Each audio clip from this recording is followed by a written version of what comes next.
প্রিয় ভিউয়ার্স, আসসালামু আলাইকুম। সবাইকে শুভ নববর্ষের শুভেচ্ছা।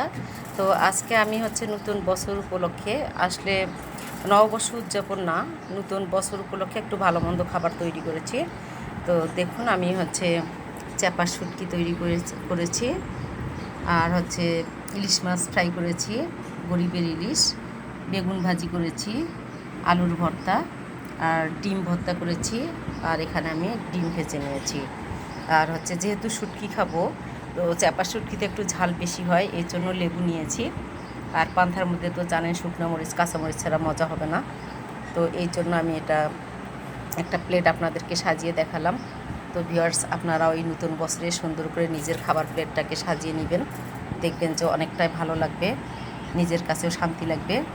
তো শুধু মানুষকে ভালোবেসেই যে প্লেট সাজিয়ে দিবেন তা না, নিজেকে ভালোবেসে নিজের খাবার প্লেটটাকে সাজাবেন, দেখবেন অনেক ভালো লাগবে। তো ভিউয়ার্স, আপনারা ভালো থাকবেন, সুস্থ থাকবেন। আপনাদের সাথে আমার আবারও দেখা হবে পরবর্তী ভিডিওতে। আল্লাহ হাফেজ।